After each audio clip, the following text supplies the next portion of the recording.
Hi అండి అందరికీ. ఈరోజైతే నేను చేలో పని చేయడానికైతే వచ్చానమాట. చేలో పని అయిన తర్వాత అయితే ఇంటికైతే బయలుదేరుతున్నాము. మరి పప్పులోకి మామిడికాయలు అయితే 2 కోసుకు వెళ్దామని చెప్పి చెట్టు దగ్గరికి అయితే వచ్చాను.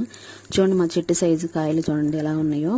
మొన్న చూసినప్పుడు అయితే చిన్నగా ఉన్నాయి అనమాట. ఇప్పుడైతే కొంచెం సైజు వచ్చినాయి చూడండి కాయలు. నేనైతే వచ్చినప్పుడల్లా కూడా పప్పులోకి ఒక కాయ అయినా సరే తీసుకెళ్తా ఉంటాను. చూడండి అసలు కాయలు చూస్తుంటేనే నోట్లో నీళ్ళు ఊరుతున్నాయి అనమాట. నేను వచ్చినప్పుడల్లా ఒక కాయ అయితే కోసుకెళ్తా ఉంటాను. చూడండి ఎంత బాగున్నాయో. మనకు నచ్చినట్లుగా మన చేలో ఒక చెట్టు పెంచుకున్నా, పోనీ మన పెరట్లో ఒక చెట్టు పెంచుకున్నా, దానికి ఏదైనా కాయలు కాసినప్పుడు మనకి ఎంత సంతోషంగా ఉండిద్దో మాటల్లో చెప్పలేమన్నమాట.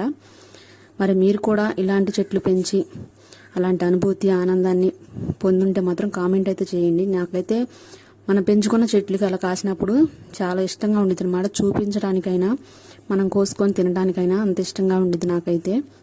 ఒక చెట్టు పెట్టానంటే రోజు డైలీ చూస్తూ ఉంటాను అనమాట. ఆ చెట్టు ఎంత పెద్దదవుతుంది, మరి కాయలు ఎప్పుడు కాస్తాయి అని ఎదురు చూస్తూ ఉంటాము. నేను కూడా అలాగేనండి. ఒక చెట్టు పెట్టానంటే ఎంతో ఇష్టంగా పెడతాను. నాకు ఇలా చెట్లు పెంచడం అయితే చాలా ఇష్టం.